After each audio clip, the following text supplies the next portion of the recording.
Y el Señor se le apareció a Abram en el encinar de Mamre, mientras él estaba sentado a la puerta de la tienda en el calor del día. Cuando Abram alzó los ojos y miró, había 3 hombres parados frente a él.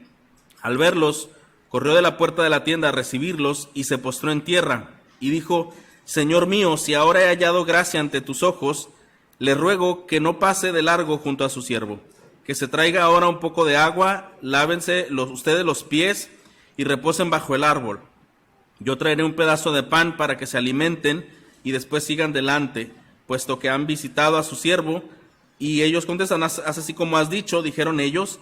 Entonces Abram fue deprisa a la tienda donde estaba Sara y dijo: apresúrate a preparar 40 litros de flor de harina, amásala y haz tortas de pan. Corrió también Abram a la vacada y tomó un becerro tierno y de los mejores y se lo dio al criado, que se apresuró a prepararlo. Tomó también cuajada, leche y el becerro que había preparado y lo puso delante de ellos. Mientras comían, Abram se quedó de pie junto a ellos bajo el árbol. Entonces ellos dijeron: ¿dónde está Sara, tu mujer? Allí en la tienda, les respondió. Y uno de ellos dijo: ciertamente volveré a ti por este tiempo el año próximo, y Sara, tu mujer, tendrá un hijo. Y Sara estaba escuchando a la puerta de la tienda que estaba detrás de él. Abram y Sara eran ancianos, ya entrados en años, y a Sara se le había cesado ya la costumbre de las mujeres. Sara se rió para sus adentros, diciendo: tendré placer después de haber envejecido, siendo también viejo mi señor. Y el Señor dijo a Abram: ¿por qué se rió Sara, diciendo: concebiré en verdad siendo ya tan vieja? ¿Hay algo demasiado difícil para el Señor? Volveré a ti al tiempo señalado, por este tiempo, el año próximo, y Sara tendrá un hijo. Pero Sara lo negó porque tuvo miedo, diciendo: no me reí, no es así, sino que te has reído, le dijo el Señor. Muy bien, este capítulo nos habla de 2 eventos. Hemos leído tan solo la primera parte. Las 2 partes que este capítulo tocan es la aparición del Señor a Abram en el encinar de Mamre, que es lo que acabamos de ver. Llega con ángeles y hace una anunciación a Abram, y Abram tiene atenciones para con estos invitados. La segunda parte del capítulo 18, que veremos en un momento, nos habla acerca de la intercesión de Abram a favor de los habitantes de Sodoma y Gomorra, cuando el Señor descubre y revela sus planes, sus intenciones acerca de esas ciudades que estaban terriblemente sumidos en una gran maldad. Bueno, en la aparición de los 3 ángeles en forma de hombre, porque es lo que vemos, está Abram en la tienda, es lo que nos dice ahí, y de pronto él ve 3 hombres que estaban allí, y cuando él ve esto, uno de ellos, desde luego, hermanos, de acuerdo a la lectura, era Jesucristo en forma humana antes de su encarnación. Nos damos cuenta que es el Señor, ¿verdad? Los otros eran ángeles. ¿Cómo reacciona Abram? Bueno, dice que él está en la tienda en el calor del día, lo cual entendemos pues que era en un punto fuerte de calor, de sol, de trabajo. Y entonces él está en la tienda y deja la tienda para ir a recibirlos, se acerca hacia donde ellos están. Dice que corrió de la puerta de la tienda para recibirlos, y cuando los ve él se postra en tierra. Esto nos deja ver que Abram tenía noción de que estos visitantes no eran personas o no era algo común, sino eran seres celestiales que se encontraban. Ahora, algo que nos llama la atención de esta lectura, hermanos, es la hospitalidad de Abram. Si ponemos atención, la manera en que él los atiende es postrarse en tierra, adorar al Señor, reconocer al Señor, y dice: si ahora he hallado gracia ante tus ojos. Lo que Abram está reconociendo es: esta visita no es casual, ¿verdad? Tú viniste aquí con un plan específico, con un plan especial. Y eso significa que yo hallé gracia delante de tus ojos, porque pudiste haber visitado a otra tienda, pudiste haber visitado a otra persona y pudiste haber bendecido a otra persona, pero ahora que estás aquí, parado fuera de mi tienda, me doy cuenta que he hallado gracia, ¿verdad?, delante de tus ojos. Y entendiendo Abraham esto, le dice: bueno, yo ruego que no pase de largo junto a tu siervo. Lo que él está diciendo es: dame la oportunidad de reconocerte, de atenderte, de poder tener contigo comunión. Es lo que Abraham está suplicando aquí al Señor. Ahora, dice también que Abraham se dispone a atenderlos como eran las costumbres en aquel tiempo. Y quizá pudiéramos pensar, bueno, si Abraham percibía o entendía que era una visita especial celestial, ¿por qué los atiende con las costumbres de aquella época, de aquella tradición? Bueno, hermanos, porque desde luego ellos estaban en forma de hombre. O sea, él, aunque estaban de una manera especial, estaban en forma de hombre, y Abraham cumplió con la hospitalidad conocida para él. No podía hacer algo tan diferente a lo que él sabía hacer. Y entonces Abraham lo recibe, dice que trae agua para que le laven los pies a los visitantes, para que reposen debajo del árbol, y pide que traigan banquete, aquí dice un pedazo de pan, para que se puedan alimentar. Y ellos dicen, haz así como has dicho. Bueno, la extraordinaria energía, hermanos, que Abraham demostró para dar atención a sus huéspedes ha sido interpretada, desde luego, como una señal de que él sí comprendía que se trataba de seres celestiales. La manera en que rápidamente él actuó para recibirlos sugiere esta misma idea. Ahora, Abraham se postra en tierra y se dirigió a uno de ellos llamándole Señor. Entonces no era algo normal. Desde luego estamos viendo que él está entendiendo una jerarquía, está entendiendo una posición distinta a quien habla, llamándole Señor, y él mismo se describe como tu siervo, ¿verdad? No pase desapercibido tu siervo, no pase de largo delante de tu siervo. Dice, si he hallado gracia. Esta frase es una manera muy normal en hebreo para hablarle a una persona de un rango más elevado, ¿verdad? Decirle si he hallado gracia. Recordamos Nehemías cuando habla con el rey, si he hallado gracia delante de tus ojos, ¿verdad? Era una palabra muy común cuando alguien la refería a una persona superior, a alguien con un rango superior. Y Abraham aquí está entendiendo, como dije hace un momento, que no era una visita casual, no era una visita normal, ni eran personas normales. Estaba frente al Señor. Abraham atiende a sus visitantes de acuerdo a las costumbres, pero hay algo que quiero aclarar. Les lleva agua, les dicen dónde hay un lugar para descansar. Esas tres cosas eran distintivos de alguien que hospedaba en esa época. Lavarle los pies, ¿se acuerda usted que esto también lo vemos en los evangelios? Lavar los pies, ofrecer un lugar en donde reposar, porque eran viajeros que venían cansados, e invitarles a comer. Es algo que quizá ahora en nuestra cultura haríamos lo mismo de alguna manera, aunque a veces quizá no es tan frecuente recibir personas de muy lejos, ¿verdad? Pero es básicamente algunos distintivos de personas que recibían visitantes. Pero algo que llama la atención, dice un bocado de pan o un pedazo de pan, ¿verdad? Dice que mandó traer un pedazo de pan.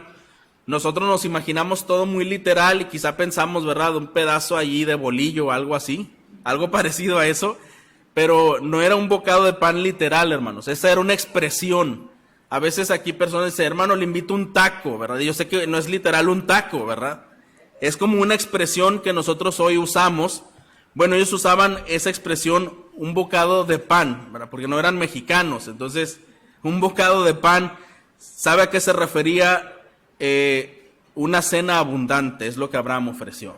Abraham ofreció un banquete para sus invitados. Y si usted ve la manera en cómo lo hizo y todo lo que les llevó, no era un bocado de pan, ¿verdad? Él trajo de lo mejor y puso a todos a trabajar, ¿verdad? Fue y le habló a Sara, su mujer, y le dijo, prepara algunos piezas de harina, ¿verdad? Tortas de harina, le dice, y manda a llamar también a uno de los sirvientes para que también traiga, y él va a la vacada, dice, y trae también un becerro, y bueno, ofrece de lo mejor. Hermanos, el comer juntos era una señal de intimidad y de amistad. Quiero decirle que este episodio en la vida de Abraham, la visita del Señor y sus ángeles, nos deja ver la clase de relación que había entre Abraham y el Señor. Una relación muy especial entre el patriarca y el Señor. Una relación de amistad y una comunión íntima. Y justamente, hermanos, este mensaje titulado Intimidad con Dios. Aquí estamos entendiendo algo, que Abraham reconoce que no es una visita ocasional. Aquí estamos entendiendo que Abraham reconoce que es el Señor quien está afuera de su tienda y que hay una interacción entre ambos, una interacción que no se ve en otros lugares de la Biblia. de manera tan especial como lo vemos aquí. Y no olvidemos, hermanos, que Abraham fue llamado amigo de Dios. Entendemos ya un poquito más esta intimidad, esta cercanía que estamos viendo entre Abraham y el Señor. Bueno, como dije, el comer juntos era una señal de intimidad y amistad. Podemos pensar, hermanos, que algo similar ocurre también un poco en nuestra cultura. Cuando nosotros tenemos una comida con alguna persona, normalmente ya se ha generado una confianza. Y uno disfruta más comer con gente de mucha confianza, ¿no es así? Uno disfruta la plática, la conversación, el compañerismo. Y creo que entre creyentes, incluso a veces nosotros podemos decir, hermano, como que hemos extrañado esa parte, ¿no es así? Que bueno, que por obvias razones no es posible, pero que todos reconocemos que esa parte llega a ser especial. No porque el alimento sea sagrado o sea santificado, ni mucho menos, es solamente porque como seres humanos relacionales, es una actividad que nos gusta hacer en compañía. El poder comer juntos y la charla en sobremesa, bueno, esto es algo que vemos aquí también de una manera muy especial. Ahora, algo interesante ocurre una vez que ellos están aquí con Abraham y una vez que han comido. Me llama la atención que solamente está Abraham y no está Sara. La razón, hermanos, es porque también eran costumbres de la época. Cuando llegaban visitantes hombres, principalmente cuando no eran visitantes comunes o era la primera vez que visitaban, no era correcto que las mujeres estuvieran allí. Entonces salía el hombre de la casa o los hombres de la casa salían a atender las visitas de los caballeros que llegaban. Esa era la costumbre. Entonces esto es lo que vemos aquí. Aunque Sara preparó y todas las personas que estaban allí ayudaron, finalmente es Abraham quien tiene esa relación especial, ese vínculo de compañerismo con sus visitantes. Entonces, ahora, una vez que él está atendiendo y está conviviendo con estas visitas, con el Señor, con sus ángeles, hay algo que pregunta el Señor. Dice en el versículo 9, dice, entonces ellos le dijeron, ¿dónde está Sara, tu mujer? Y él dice, allí en la tienda, les respondió. Y uno de ellos le dijo, ciertamente volveré a ti por este tiempo, en el año próximo, y Sara, tu mujer, tendrá un hijo. Desde luego, otra vez, hermanos, Abraham sabía que algo especial iba a ocurrir ahí. Él iba a recibir una anunciación, una notificación para que tuviera una visita tan especial. Es que algo muy importante le tendrían que comunicar. Y cuando ellos preguntan, ¿dónde está Sara, tu mujer? De acuerdo, hermanos, a lo que aquí ocurre, no es que no sabían en dónde estaba Sara. Desde luego que el Señor es omnipresente, Él sabía en dónde estaba, pero es una pregunta que denota autoridad. Algo así como, ¿en dónde está? Porque hay algo importante que tiene que ver con ella, ¿verdad? Es más lo que quieren referir en esta expresión. Y el Señor le dice, por este tiempo, el próximo año volveré a ti y Sara, tu mujer, tendrá un hijo. Creo que sin mucho preámbulo lo maneja aquí, ¿verdad? Solamente le da la notificación, la anunciación de una manera tan directa. Imaginemos lo que esto pudo haber sido para Abraham. Era una promesa que ellos ya tenían, pero que aún no había llegado. ¿Recuerda? ¿Cuánto tiempo habían estado ellos ya recibiendo la misma promesa, pero no había llegado? Pero ahora el Señor le dice, en este tiempo, el próximo año. Es decir, en estas fechas, en un año, Sara tendrá un hijo tuyo, ¿verdad? Y nuevamente el texto señala, hermanos, que el nacimiento de un hijo, producto de la relación entre Abraham y Sara, solo podría realizarse mediante un milagro de parte de Dios. ¿Qué es lo que el texto encierra en cuanto a ellos? Dice en el versículo 11, Abraham y Sara eran ancianos, entrados en años, y a Sara le había cesado ya la costumbre de las mujeres. Lo que está anunciando aquí el Señor era un milagro que sucedería en la vida de Abraham y Sara.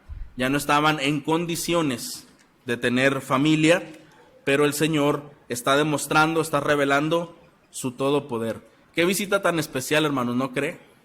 Una visita muy grata, una visita de mucha bendición que recibe Abraham, y la manera especial en que el Señor se toma ese tiempo para atender, más que Abraham atender al Señor, el Señor atiende a Abraham en sus necesidades, en sus anhelos y en los planes perfectos que Dios tenía para con ellos.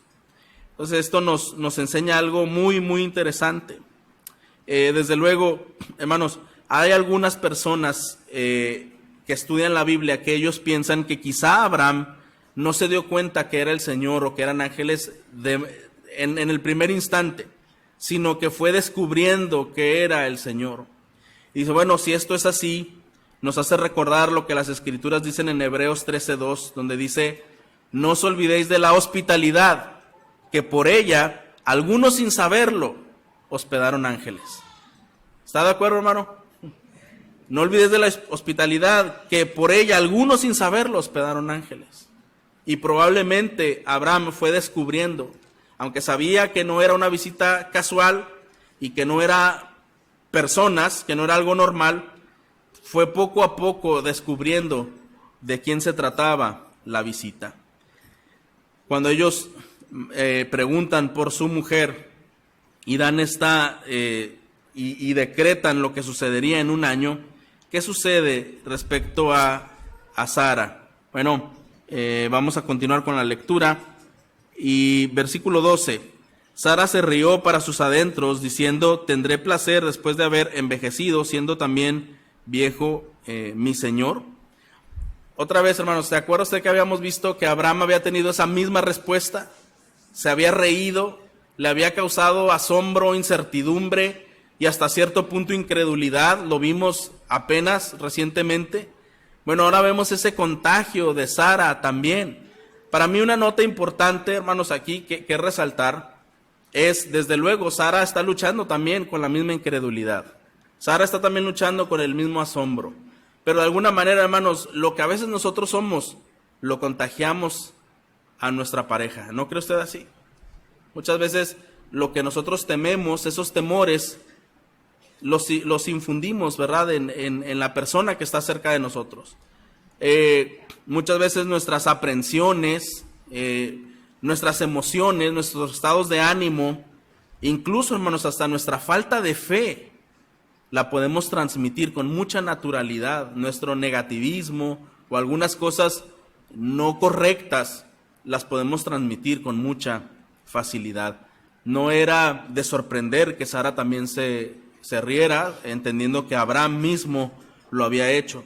Pero algo, hermanos, importante es que el Señor confronta a Abraham. Miren el versículo 13. Y el Señor dijo a Abraham, ¿por qué se rió Sara diciendo concebiré en verdad siendo yo tan vieja? Yo pienso, hermanos, en esa expresión que el Señor le pregunte a Abraham, ¿por qué se está riendo tu esposa? Y yo creo que sería una reacción de mucho temor, ¿verdad? Que el Señor haga este señalamiento a Abraham. Oye, Abraham, ¿por qué se ríe tu esposa? Pero recuerda usted, hermano, cuando pecó Eva, ¿a quién confrontó el Señor? A Adán. Y muchas veces nosotros podemos decir, bueno, pues es que mi esposa, ¿verdad?, me sugirió o algo así. Pero el Señor no va a preguntar, el Señor va a ir directamente a la cabeza de familia, ¿verdad? ¿Por qué pensó eso tu esposa? ¿Por qué hizo eso tu esposa? ¿Por qué comentó eso tu esposa? ¿Por qué se rió tu esposa? Le está preguntando el Señor.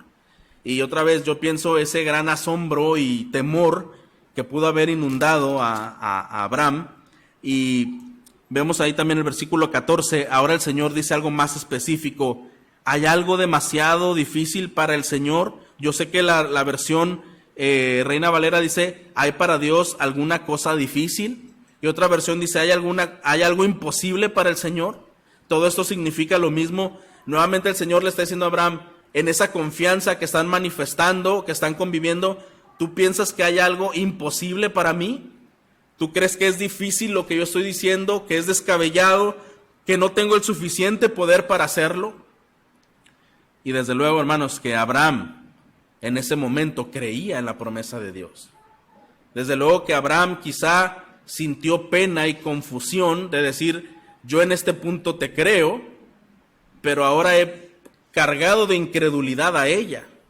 Mis comentarios la afectaron a ella.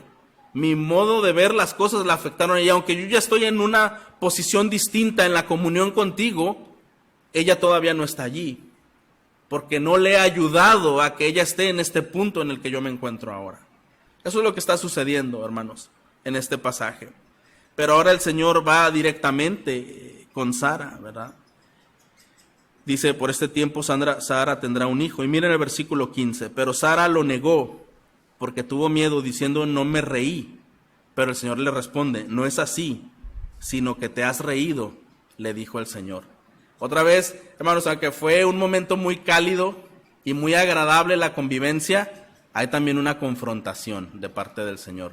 Y eso es lo diferente, hermanos, muchas veces en la comunión directamente con el Señor a una comunión social y humana, en donde todos nos queremos llevar bien y queremos que haya un ambiente festivo, agradable, y pues no vamos a decirnos nada que sea inapropiado. Y la verdad es que hay lugares para decir cada cosa, de eso no estamos diciendo nada al respecto.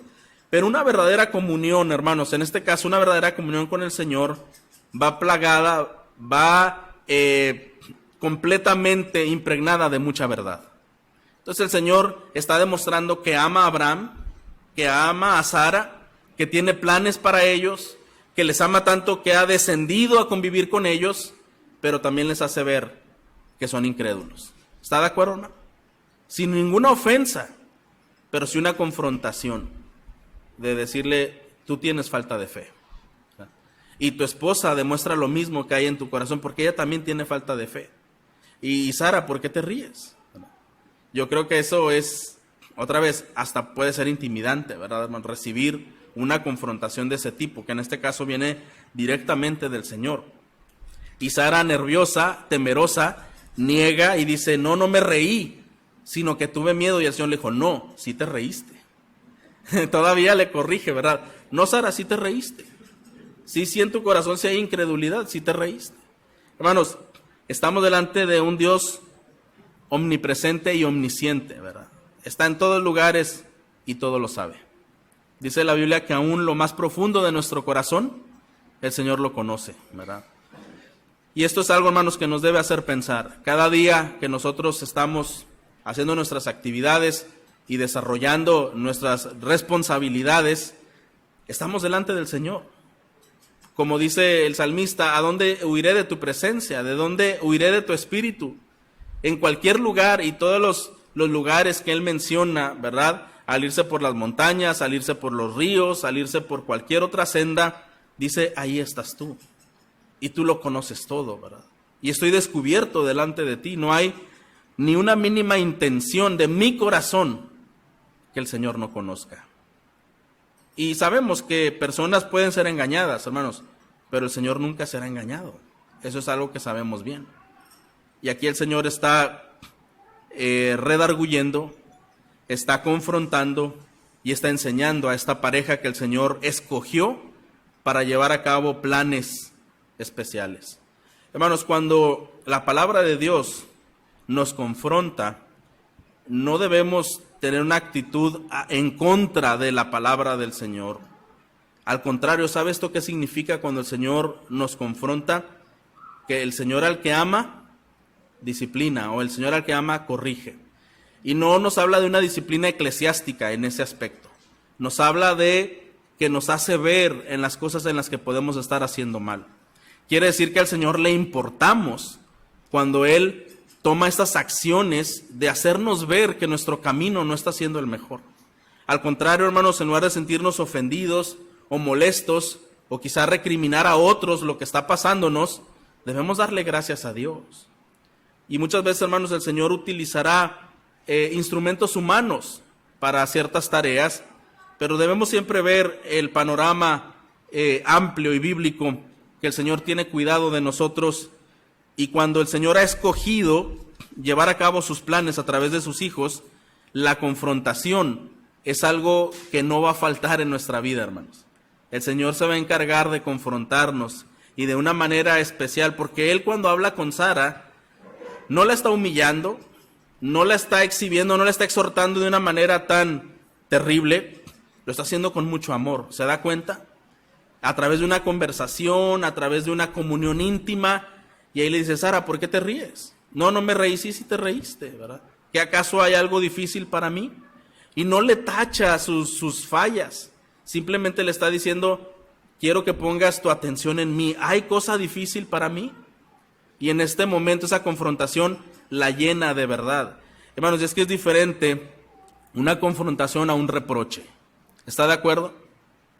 Un reproche es hacerle ver a alguien, hiciste mal esto, tas. Y la persona que hace un reproche normalmente se siente bien con hacer sentir mal a la otra persona. Esa es una actitud carnal. Eso es pecar. Eso no tiene nada que ver con una confrontación. La confrontación que el Señor hace es cuando tú amas a una persona y ves que está teniendo una falla, vas a ayudarle de manera amorosa, de manera fraternal y bíblica, de tal manera que no dejas de amar, ni lo expones, ni lo exhibes, ni haces algo en contra de la persona, pero intentas ayudar en alguna área que tú puedes ver que hay debilidad o que hay falla. Y el Señor habla de esta manera con Abraham y con Sara. Es una manera tan interesante. Como el Señor les dice, el próximo año ustedes tendrán un hijo. ¿Hay para Dios alguna cosa difícil? Mire, quiero decirle las palabras que dice Jeremías en el capítulo 32, ponga atención. Estas palabras, cuando yo las leí, me llenaron de mucha fortaleza, de mucho consuelo, cuando pensamos que estamos en momentos de dificultad o de incertidumbre, como estaban Abraham y Sara. Mire lo que dice: oh Señor Jehová, he aquí que tú hiciste el cielo y la tierra con tu gran poder y con tu brazo extendido. No hay nada difícil para ti. Que haces misericordia a millares y castigas la maldad de los padres en sus hijos después de ellos. Dios grande, poderoso, Jehová de los ejércitos es su nombre. He aquí yo soy Jehová, Dios de toda carne. ¿Habrá algo que sea difícil para mí? Nuevamente la misma idea, ¿verdad? El mismo concepto. Si yo soy Jehová, Dios grande, temible, fuerte, poderoso, Jehová de los ejércitos es el nombre, Dios de toda carne, ¿habrá algo que sea difícil para mí? El que hizo los cielos, la tierra, las personas, nos sustenta, el que es todo sabio, ¿habrá algo difícil para el Señor? Y desde luego, hermanos, que nuestra respuesta sería no. No hay nada difícil, no hay nada imposible que sea para Él. Lo que realmente no nos debe preocupar es lo que el Señor pueda hacer, sino nuestra incredulidad. Ese es el punto que el Señor está hablando con esta familia. Ese es el punto que nosotros podemos percibir cuando hay una falta de fe de nuestra parte, cuando nuestra fe está debilitada. Debemos recordar que el Señor es todopoderoso, que trasciende por encima de las épocas, las edades, los eventos, las cosas. Dios todopoderoso, Dios creador, nada imposible hay para Él. La fe de Sara muestra una vez más su debilidad, intenta negar, pero hay algo importante, hermanos. El Señor le reprende con amor y con gracia. El omnipotente Dios que la vio reírse es el mismo que abrirá su matriz para que pueda concebir el hijo de la promesa. El Señor no quitó su promesa por esa reacción. El Señor quiso reafirmarla y después fortalecer su matriz para que de allí viniera el hijo de la promesa. Abraham y Sara reirían de nuevo, pero ahora reirían con gozo y gratitud. Su primera risa fue de incredulidad, pero su siguiente risa sería de gozo y gratitud por ver que el Señor nunca les dejó y que no mintió en cuanto a sus promesas, sino que llevó a cabo perfectamente sus planes. Este texto, como dijimos, hermanos, habla de dos cosas que tiene que ver con Abraham y ambos puntos tiene que ver con la intimidad que hay entre Abraham y el Señor. Este primer punto podemos ver una intimidad que se desarrolla mediante la fe. Es la fe de Abraham que está siendo fortalecida, que está siendo entrenada, que se está incrementando, lo que permite esta excelente comunión, esta excelente reunión que hubo. Porque la fe, hermanos, es la virtud a la que todos debemos aspirar en nuestras vidas. ¿Está de acuerdo? Es una virtud, hermanos, que nosotros debemos de aspirar, porque dice la Biblia que sin fe, ¿qué más? Es imposible agradar a Dios. Y si nuestro corazón está lleno completamente de incertidumbre, de caos, de desconfianza, de incredulidad, no podemos agradar a Dios. Sin fe es imposible agradar a Dios. La falta de fe, hermano, nos lleva a tener incluso reacciones equivocadas, como la reacción de Sara, que se empezó a reír, ¿verdad? Esa fue una reacción de incertidumbre, de incredulidad. Pero recordemos que aunque Abraham también dudó, Abraham es llamado el padre de la fe y su fe le fue contada por justicia, ¿verdad? Es decir, hermano, no quiere decir que el creyente nunca está en una crisis de fe. Es mentira pensar que el creyente no se siente tentado a dudar, que el creyente se siente en procesos de una crisis en donde tiene que decidir creer al Señor, creer otras voces que le dicen que haga esto, que haga aquello, creer a su propio corazón engañoso, que dice, mira, esta es la respuesta, tú tienes que mostrarte tal y no te humilles y no sé cuánto. El creyente pasa por esas crisis de fe, todo creyente, ninguno puede decir que no. Y aún Abraham estuvo en esas crisis de fe. Y hermanos, y lamentablemente, pero es cierto, no siempre aprobamos nuestras crisis de fe. ¿Está de acuerdo? Muchas veces podemos tomar malas decisiones en base a nuestra incredulidad. Pero algo que vemos en Abraham es que aprendió en la experiencia a conocer quién es el Señor que le hablaba. A saber que era verdad y que era todopoderoso y que era soberano y que controlaba aún las cosas más simples que existían. Y su fe se fue fortaleciendo. Llamado el padre de la fe, no porque no tuvo crisis de fe, sino que fue alguien que aprendió del Señor y se humilló ante Dios. Hermano, probablemente usted y yo estemos en ese punto. Tenemos una comunión con el Señor, amamos al Señor, creemos que Él es Dios todopoderoso, creemos que Él puede hacer cualquier cosa, pero a la práctica, cuando ocurren ciertas situaciones en nuestra vida, tenemos una reacción como la de Sara o una reacción como la que tuvo Abraham tiempo atrás, de dudar, de reírse, de hacer cosas por nuestras propias manos, de buscar resolver las cosas a nuestras formas. Y hermano, otra vez, esa falta de fe solamente lleva a un solo camino, a más confusión y a más caos. ¿Está de acuerdo? ¿Cuánto se expuso Abraham y Sara desde la primera ocasión cuando él se fue con ella a Egipto? Y nació Ismael y los ismaelitas, los árabes, y hasta el día de hoy están en guerra. Lo que hemos explicado en las lecciones anteriores, que una simple mala decisión trae 1,000,000 de consecuencias dañinas, perniciosas, terribles. No solo en contra de ellos como familia, en contra de toda la obra de Dios, hermanos. Debemos saber, hermanos, que cada vez que nuestra fe no se encuentra en el punto que debe estar fortalecida, debemos ir con humildad al Señor y decir, revísteme de fe, ¿verdad? Auméntame la fe. No puedo tomar decisiones así porque me voy a equivocar y voy a causar grandes daños. Cada vez, hermano, que una persona toma una decisión, debe tomar tiempo. Una decisión no se hace de un día para otro, ¿está de acuerdo? Una decisión requiere meditar, orar, pedir consejo y ser humildes en todo este proceso. Si uno quiere realmente hacer la voluntad de Dios. Cuando Abraham y Sara se fueron a Egipto, no consultaron a Dios, ¿se acuerda? Ellos fueron, o Abraham fue por sus deseos, por sus inclinaciones, y al final pues hubo consecuencias.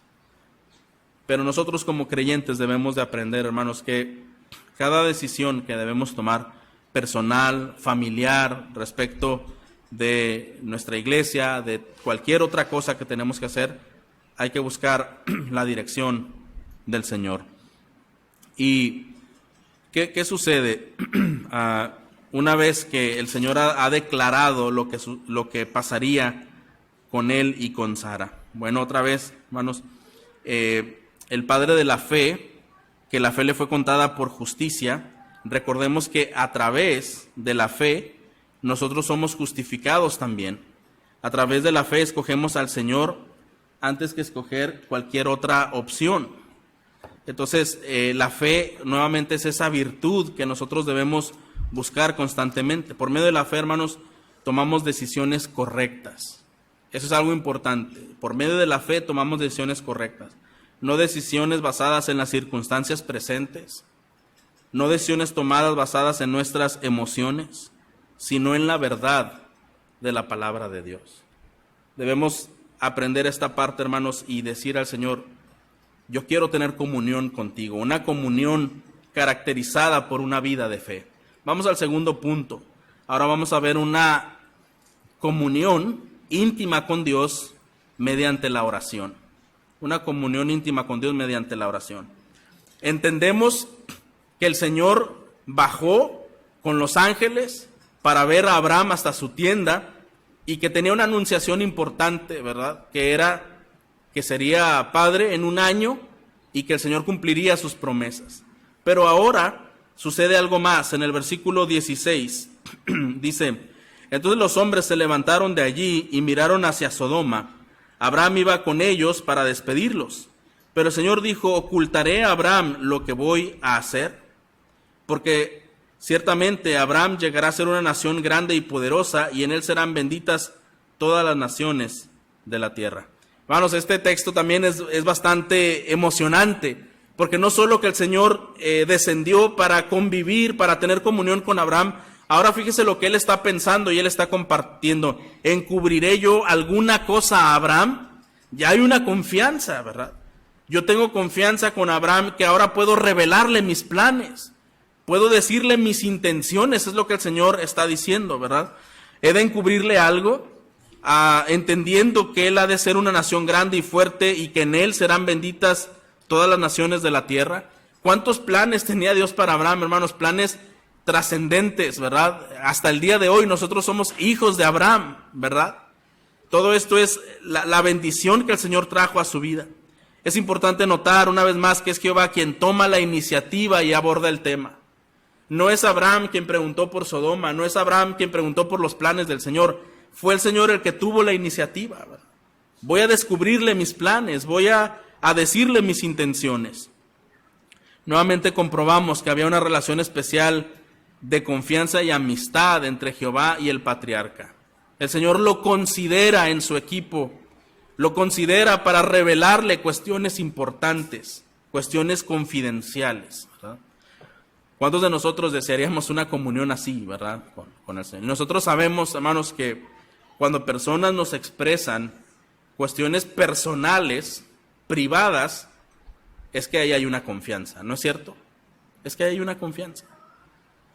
Y Abraham tenía confianza, había una confianza especial entre Abraham y el Señor. El hecho de que el Señor hace al patriarca, que el patriarca forme parte de su plan y de sus intenciones, demuestra con claridad, otra vez, por qué Abraham era llamado amigo de Dios. La relación entre Abraham y el Señor era como la de Jesús con sus discípulos. Recuerde usted este texto de Juan 15:15, donde dice el Señor, ya no os llamaré siervos, porque el siervo no sabe lo que hace su Señor, pero os he llamado amigos, porque todas las cosas que oí de mi Padre os las he dado a conocer. Revelaciones que Jesús le hizo a los discípulos y eso generaba más confianza. Verdaderamente, hermanos, el secreto del Señor es con aquellos que le temen. Aquellos que temen al Señor, hay confianza, esa revelación de sus planes con sus amigos. La amistad íntima va acompañada del conocimiento de ciertas cuestiones personales y secretas, como lo acabo de mencionar. Entre más confianza, más información de planes personales. Cuando una persona no abre sus planes es porque no hay una confianza. Probablemente la otra persona no tenga la característica de la prudencia, ¿verdad? Ni de la amistad genuina. Pero la amistad íntima con Dios va acompañada del conocimiento de sus planes. ¿Por qué Dios quiso dar a conocer sus intenciones a Abraham, aparte de tener esta amistad? Bueno, vamos a plantearnos una hipótesis, hermanos. Quizá era por una preocupación de que Abraham y sus hijos pudiesen, debido a la severa destrucción que el Señor haría con Sodoma y Gomorra, ellos pudieran tener la tentación de dudar de la justicia de Dios, de su justo juicio sobre las ciudades inicuas. Es decir, sentirían demasiado severo el plan de Dios, que quizá no entenderían que era su justicia. Pudieron haber malentendido al Señor en esa ira y en esa justicia que Él llevó a cabo. Pero no debemos de olvidarnos, hermanos, que Dios tiene misericordia aún en medio de la ira. ¿Está de acuerdo? Dios tiene misericordia aún en medio de la ira. Porque el Señor, cuando revela los planes a Abraham, sí quiere que él haga algo al respecto. Y es lo que esto sucede. El Señor basa su revelación de lo que va a hacer en los propósitos que tiene para Abraham, es decir, en las verdades del pacto abrámico que está basado en la relación con Abraham. El Señor tenía planes con él. Y vamos a ver el versículo 19 ahora.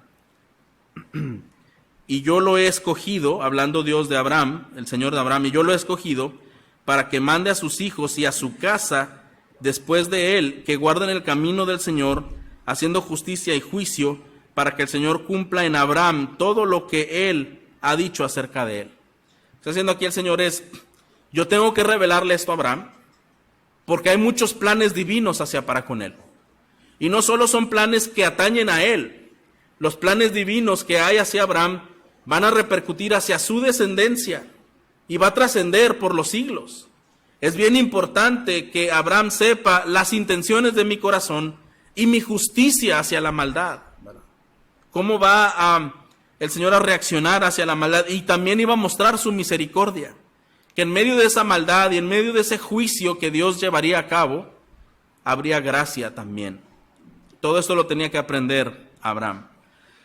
Y vemos aquí que de modo, como se ha señalado, la amistad de Abraham con Dios, ese era un producto, hermanos, de la elección incondicional del patriarca, de la justificación y de la santificación progresiva y soberana. El Señor ya había escogido a Abraham para una tarea especial. Vamos a ver que este texto, versículo 19, tiene una enseñanza respecto a la responsabilidad paternal, porque dice aquí, Él enseñará a sus hijos, ¿verdad? Él había escogido a Abraham como un padre instructor. Tome en cuenta esto. Él no solo había escogido a Abraham para que fuera padre de muchedumbre y el padre de la fe y todo esto. Cuando vemos todo eso nos alegra y ¡ay, qué gran bendición tuvo Abraham! Pero tuvo una responsabilidad bien fuerte.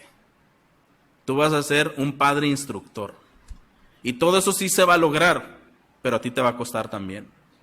Tú tienes que enseñar a las generaciones quién soy yo, quién es Jehová. Y tienes que animar a tus hijos, y tienes que apoyar a tus hijos, tienes que encaminar a tus hijos para que ellos continúen esa herencia de fe y de espiritualidad en sus vidas y esto trascienda. El tema de la responsabilidad paternal está presente en los mandamientos, incluso, hermanos, respecto a la circuncisión que vimos hace unas semanas. El Señor le dijo a Abraham que circuncidara a Ismael y a todos los nacidos en su casa.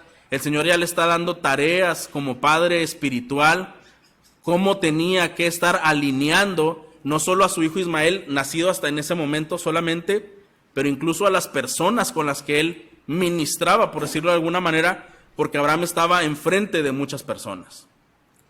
Y el Señor le da esa responsabilidad a Abraham. Tú tienes que ser un buen ejemplo. Es lo que le está diciendo, ¿verdad? Y a veces, hermanos, nosotros pudiéramos caer en una trampa carnal, caída, de pensar, yo quiero muchas bendiciones de Abraham, de Jehová, quiero muchas bendiciones del Señor, pero que no tenga que ver con muchas responsabilidades, ¿verdad? Yo sí quisiera que el Señor bendijera a mi familia y mi trabajo y todo lo que hago, pero el Señor tiene responsabilidades al respecto. La tarea de los hijos. Simplemente, hermanos, hasta ahora vimos la tarea que el Señor le está diciendo de Abraham hacia Sara. Tienes que trabajar con ella. Ahora le está diciendo, tienes que trabajar con tus hijos. Tienes que trabajar con tu familia. Tienes que trabajar en esto. O sea, las bendiciones del Señor, hermano, son muy grandes, pero va implícita una responsabilidad, indudablemente. Y muchas veces, hermanos, cuando nosotros nos preguntamos, ¿por qué quizá el Señor a mí no me ha bendecido como habría bendecido a otras personas? La verdad pudiéramos preguntar si nuestra fe, si nuestra confianza en Dios y nuestro compromiso con Dios es tal que estamos dispuestos a obedecerle. En lo más simple, hermanos, lo que el Señor dice, ¿verdad? Respecto a la casa, de ser cabeza, de instruir, de animar, de todo esto. Desde allí no tenemos que irnos muy lejos. Y habrá otras cosas que el Señor también esperaría de nosotros. La herencia ética y espiritual de Israel fue pasada a través de las generaciones en el hogar. Recuerda usted Deuteronomio 6, ¿verdad? Que estas palabras tú le enseñarás a tus hijos y a los hijos de tus hijos, y las pondrás en las puertas y en los postes, y las repetirás todos los días, y cuando estén en casa, cuando se levanten, cuando se acuesten y cuando salgan, ¿verdad? Era una responsabilidad continua, esa herencia de ética y espiritualidad. Pero interesante, dice, porque yo lo he escogido. El Señor está hablando, Dios soberanamente escogió a Abraham para que mandase a sus hijos a guardar el camino del Señor, es decir, que guardasen la justicia y la rectitud. Yo lo escogí para que Él sea un instructor con sus hijos, para que ellos guarden la justicia y la rectitud. A veces, hermanos, pensaríamos, yo quisiera que el Señor tuviera un plan muy espectacular conmigo, ¿verdad? A lo mejor como uno de los grandes predicadores del siglo XIX o del siglo, hace 2 siglos, que llenaban auditorios, o probablemente ser una persona de fe como los personajes de la Biblia, hermanos, pero muchas veces lo que el Señor quiere es que tú seas un buen ejemplo en tu casa. Y eso puede trascender en maneras muy grandes, hermanos, porque otra vez estamos trabajando, estamos enseñando a una nueva generación, una generación que se va a levantar cuando nosotros ya no vamos a estar, y son los que van a hacer frente a las ideologías, a las polémicas, a los ataques del maligno que estarán en su momento, y si están bien preparados, van a tener victoria. ¿Está de acuerdo, hermano? Es una responsabilidad enseñar, y es una bendición ser escogidos para poder transmitir a otras generaciones las verdades del Señor. ¿No lo ve así, hermano? Qué gran privilegio, qué gran bendición decir que el Señor le ha escogido para ser un padre espiritual, para ser una madre espiritual, no solo físico, pero también espiritual, donde usted tiene esa responsabilidad de ver como recipiente de herencia y de fe a estas personas que el Señor ha puesto en sus manos. Ahora, un teólogo dice que cuando los pecados claman del cielo, ciertamente es una manera drástica de decir que estos pecados van a reclamar una intervención divina. Mire, vamos a ver el siguiente versículo. Estamos capítulo 18. Ya vimos en el versículo 18 y 19 que el Señor ha escogido para que mandara a sus hijos. Y ahora el versículo 20. Después el Señor dijo, el clamor de Sodoma y Gomorra ciertamente es grande, y su pecado es sumamente grave. Descenderé ahora y veré si han hecho en todo conforme a su clamor, el cual ha llegado hasta mí, y si no, lo sabré. Entonces los hombres se apartaron de allí y fueron hacia Sodoma, mientras Abraham estaba todavía de pie delante del Señor, y Abraham se acercó al Señor y dijo, ¿en verdad destruirás al justo junto con el impío? Tal vez haya 50 justos dentro de la ciudad. En verdad la destruirás y no perdonarás el lugar por amor a los 50 justos que hay en ella. Lejos de ti hacer tal cosa, matar al justo con el impío, de modo que el justo y el impío sean tratados de la misma manera. Lejos de ti, el juez de toda la tierra, ¿no hará justicia? Y versículo 26. Entonces el Señor le respondió, si hallo en Sodoma 50 justos dentro de la ciudad, perdonaré a todo lugar por consideración a ellos. Y Abraham respondió, ahora que me he atrevido a hablar al Señor, yo que soy polvo y ceniza, tal vez falten 5 para los 50 justos, ¿destruirás por los 5 a toda la ciudad? Y el Señor respondió, no la destruiré si hallo allí 45. Abraham le habló de nuevo, tal vez se hallen allí 40, y él respondió, no lo haré por consideración a los 40. Entonces Abraham dijo, no se enoje ahora el Señor, y hablaré, tal vez se halle allí 30, no lo haré si hallo allí 30, respondió el Señor. Y Abraham dijo, ahora me he atrevido a hablar al Señor, tal vez se hallen ahí 20. Y él respondió, no la destruiré por consideración a los 20. Entonces Abraham dijo, no se enoje ahora el Señor, y hablaré solo esta vez. Tal vez se hallen allí 10. No la destruiré por consideración a los 10, respondió el Señor. Tan pronto como acabó de hablar con Abraham, el Señor se fue y Abraham volvió a su lugar. ¿Qué estamos viendo en esta escena, en la intercesión de Abraham? Nuevamente, hermanos, como acabo de mencionar hace un momento, las palabras de este teólogo, cuando se dice que los pecados claman al cielo, ciertamente es una manera drástica de decir que esos pecados reclaman intervención divina. La maldad se había ya proliferado a grandes dimensiones en ese lugar, de tal manera que le era aberrante al Señor todo lo que estaba sucediendo, y él tenía que intervenir. Ahora, cuando el Señor le dice a Abraham sus planes, Abraham piensa inmediatamente en no destruir esta nación. ¿Quién se encontraba en Sodoma? Ahí estaba Lot, ¿verdad? El sobrino. Ese sobrino que le había dado tantos dolores de cabeza y tantos problemas. Pero otra vez, Abraham está aprendiendo y está teniendo un carácter parecido al Señor. Y él está teniendo misericordia de Lot. Y no solo de Lot, su sobrino, hermanos, pese a la conducta que haya tenido Lot. Abraham está teniendo misericordia de la misma nación. Y está pidiéndole al Señor, tú siendo el juez de toda la tierra, ¿juzgarás igual al impío y al justo? Abraham intenta ahora con esa confianza, está dialogando con el Señor. Algo que poco se ve en las Escrituras. Y no solo dialoga una vez y hace una petición, aunque sus peticiones fueron con mucha reserva, con mucho respeto y con mucho temor, ¿verdad?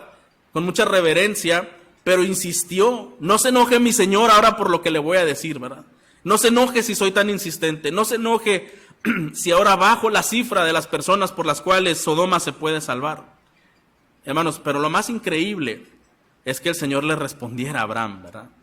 Que no se enojó, que no le dijo, mira, ya te dije lo que voy a hacer, nada más era para que te enteraras, ¿verdad? No, considera la preocupación de Abraham. Tiene ese trato especial de escuchar su aflicción, de escuchar su preocupación, y el Señor le hace ver y le asegura, si hay 50 no los voy a destruir. Pero después Abraham pensó, a lo mejor me fui muy arriba, y no hay 50. Bueno, señora, pero a lo mejor no hay 50, pero hay 45. Y así se fue bajando, ¿verdad?, la cifra. Y el Señor fue muy paciente, hermanos. Es algo que nos debe llamar mucho la atención, la paciencia del Señor. Mira, si hay 30 no los destruyo, si hay 20 no los destruyo, si hay 10 no los destruyo. Y el Señor en ese momento se fue, dejando ver a Abraham, y él quizá se quedó pensando, en verdad a lo mejor es que no hay ninguno. ¿Para qué insistir, verdad? Y se quedó con esa grave preocupación, pero él expuso al Señor. Ahora, hermano, la oración de Abraham, la intercesión de Abraham con el Señor, ¿fue en vano? ¿Por qué no fue en vano? Porque cuando el Señor destruyó Sodoma y Gomorra, dice la palabra más adelante, que se acordó de Abraham. ¿Se acuerda? Se acordó de Abraham y rescató a Lot con su familia. Era el plan rescatar a Lot con su familia. Bueno, hermanos, el apóstol Pedro dice que Lot afligía su alma justa por la nefanda conducta de los malvados, viendo y oyendo los hechos inicuos de ellos. Esto dice en 2 de Pedro, ¿recuerda? Dice que Lot afligía su alma justa. Y algunos que vieron un discipulado que vimos hace tiempo, dice que afligir es la palabra que usa para torturar. Usted sabe que la tortura es algo bien difícil, ¿verdad? De poder sobrellevar. Bueno, así vivía Lot en Sodoma, torturándose por la maldad, por los hechos inicuos, por las palabras inicuas de esa nación malvada. Muy bien, ahora el juicio de Dios, hermanos, es justo porque está basado en el absoluto conocimiento del Dios omnisciente. Él ya había decretado lo que sucedería y cómo era. La Biblia nos dice también en Génesis 13 que los hombres de Sodoma eran malos y pecadores en extremo contra Jehová. O sea, tenemos un panorama de que el Señor va a intervenir porque ya era demasiada la maldad, era incontenible todo lo que estaba sucediendo.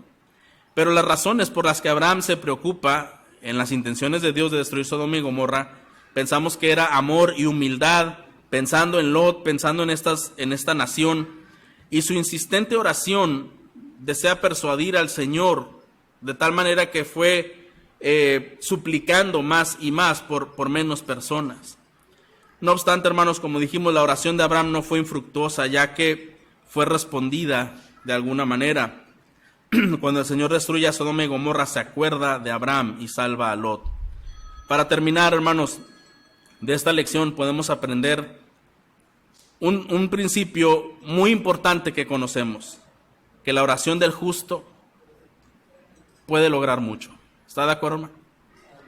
La oración del justo puede lograr mucho. Mire, cuando vemos cosas muy difíciles, en este caso, ya era una decisión del Señor. O sea, ya el Señor le dijo, voy a destruir a Sodoma y Gomorra, te voy a compartir mis planes. Ya era irreversible el plan que el Señor iba a llevar a cabo.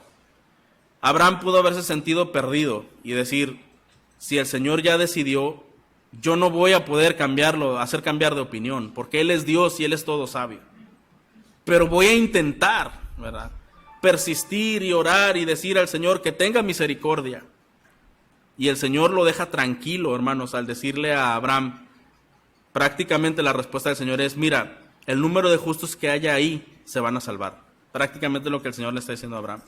El número de justos que se encuentren en ese lugar, si acaso los hay, esos se van a salvar.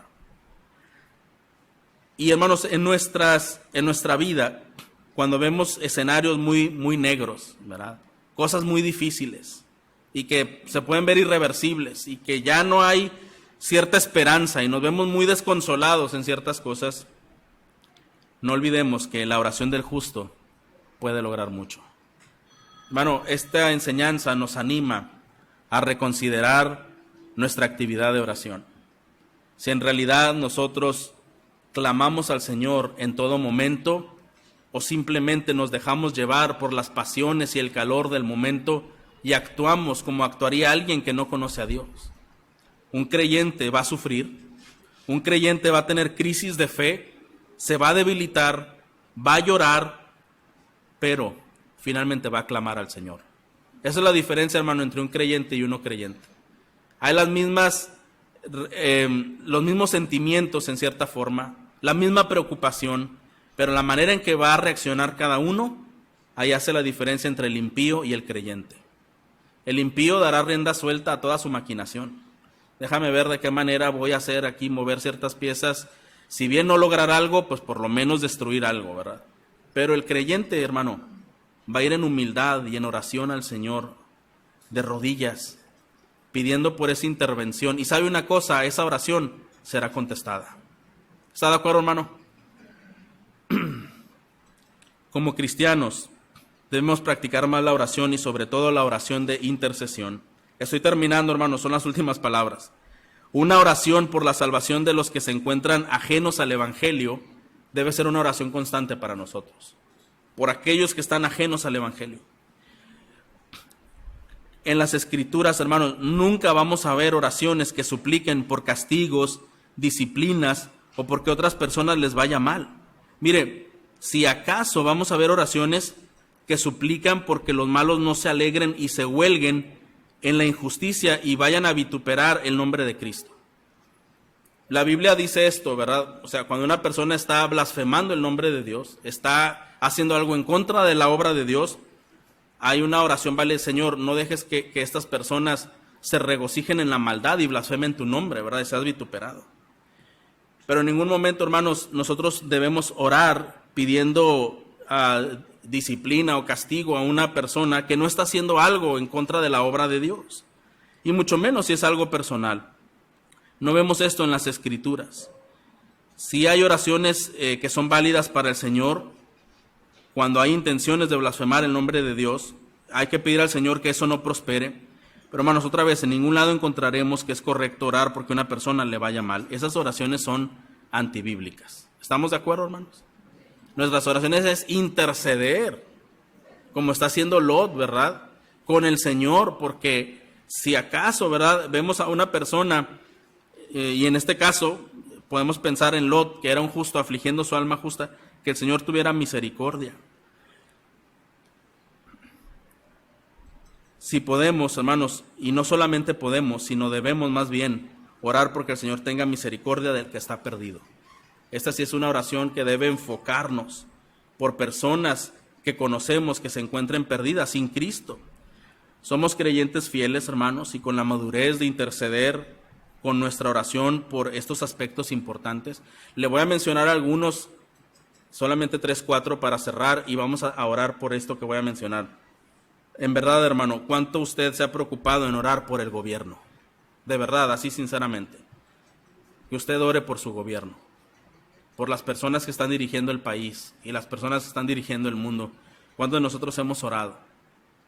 Y no solo, hermanos, orar, pues que tengan buenas propuestas, que pavimenten mi calle, ¿verdad? Que pongan, no sé, ese tipo de cosas.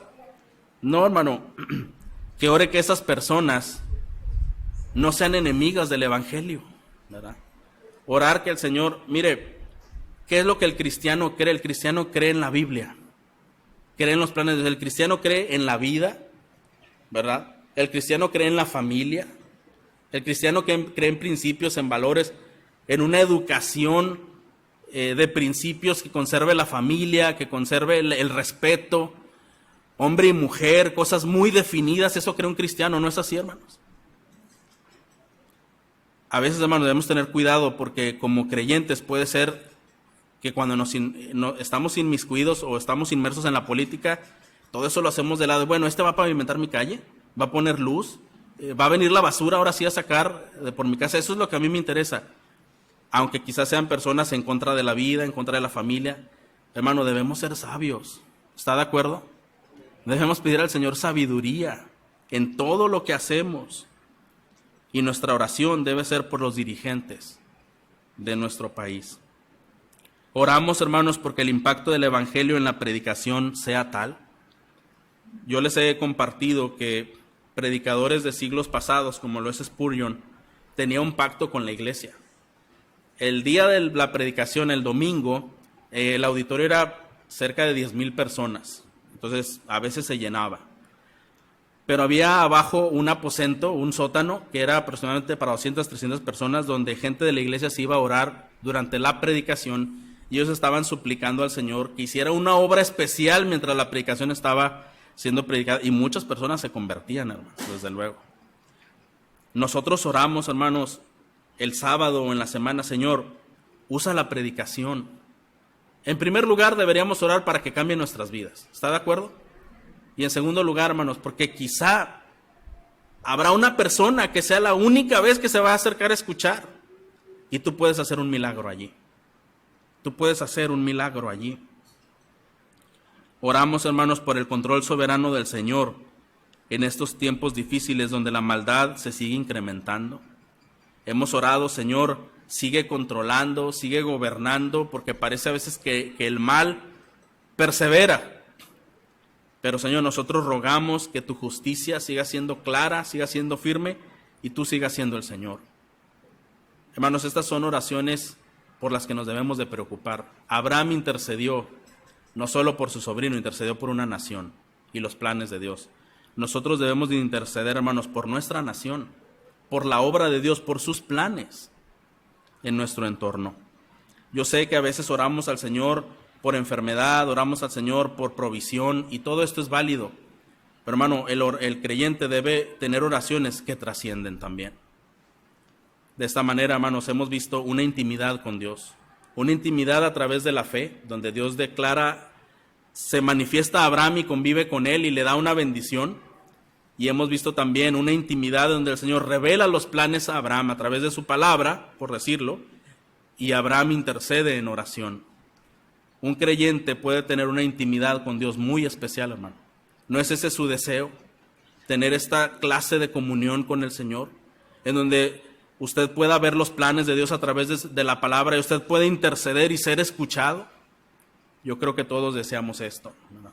¿Por qué no oramos que el Señor aumente nuestra fe y oramos por estos aspectos que acabo de mencionar, que son importantes?